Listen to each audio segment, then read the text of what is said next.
The infamous Nintendo Zone Box, a single-screen DS1 console.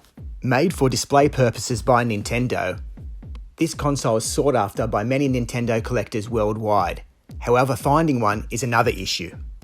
After scouring the internet for several months and watching numerous videos, we felt it was time to create our own DS1 console.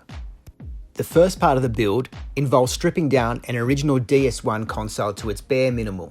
This involves removing all its original electronics, as well as its LCD screen.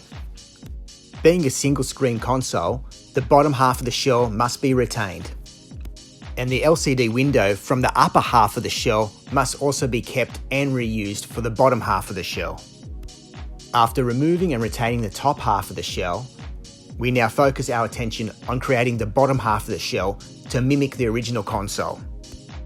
This involves trimming the original DS1 shell by over an inch and retaining the side corners, which will then be epoxied back into place to create a basic outline of the DS1 shell. The original top hinges must also be removed. Once a basic structure has been created for the DS1 console, we then went about machining out the original LCD window and replacing it with the LCD window from the top half of the shell. This was necessary to create a flush finish, just like the original Nintendo DS1 console. With the basic shape now coming into form, the next part of the build involved using epoxy resin to fill in any of the gaps. The reason we used epoxy resin for this build is that its structural values are a lot stronger than just regular 2-pack body filler.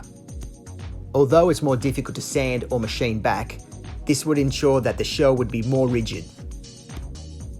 To ensure that the rear of the shell was similar to the original, we filled in the stylus pen hole as well as the trigger buttons at the top of the console. After hours of block sanding the epoxy resin, the shell seemed to be straight and true. It was now time for its first coat of primer. After applying the first coat of 2-pack primer filler, the shell looked fantastic. It was ready for its next coat. But before that happened, we focused our attention on the front half of the shell. Just like the rear of the shell, we used epoxy resin to fill in any imperfection and holes on the front half of the shell. And before we laid the primer coat down, more block sanding was involved. Once we were satisfied that the shell was straight, we laid down several more coats of primer filler and block sanded between each coat.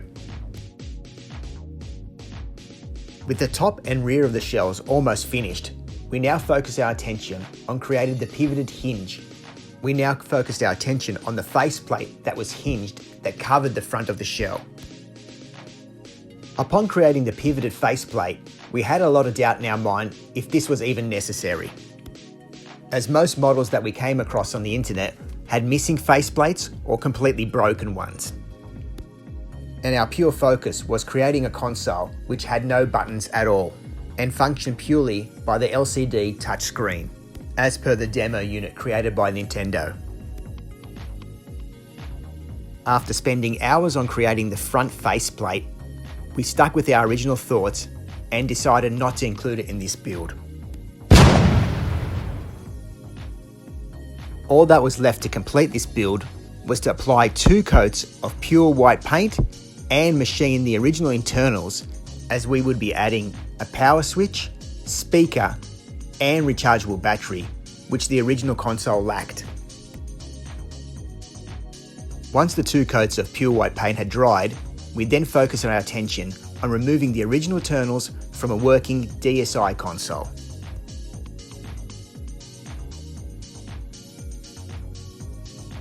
Once you remove the original rear shell of the DSi console, it becomes pretty evident what pieces Nintendo didn't fit into DS1 console.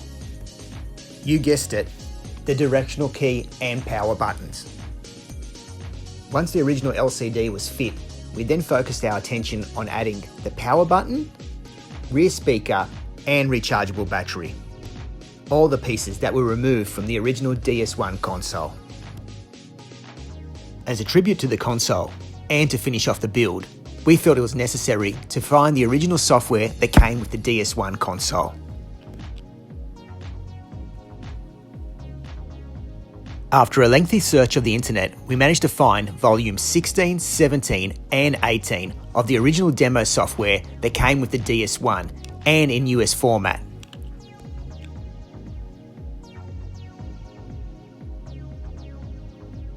When inserted into a DS1, this software was used to receive information from a master console as to which game would be displayed on the demo unit.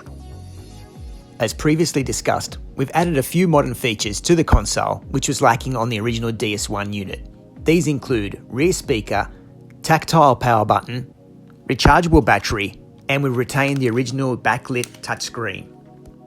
With just over 10 titles that purely operate by touchscreen, we went for one of the classics, Nintendogs. Now it's time to discuss some of the pros and cons of this build. Let's start with the cons. Obviously, the console is all handmade and difficult to put together. It involves a lot of manual work and getting the PCB to fit into a smaller sized shell. And we can also see why Nintendo didn't add the additional extras, as they were extremely tight to fit inside the original shell, even once machined out. Obviously, you're also limited by the number of pure touchscreen games. Would we build this console again? Probably not. It was purely built for our love for the Nintendo's own DS1 console. Now to discuss the pros. Obviously, you have a one-off console that most likely won't be replicated in the future. The console is purely touchscreen and can resonate with their younger demographic. This build also has the additional features which were lacking in the original Nintendo console. If you're looking for more one-off quirky consoles, don't forget to check out our YouTube channel.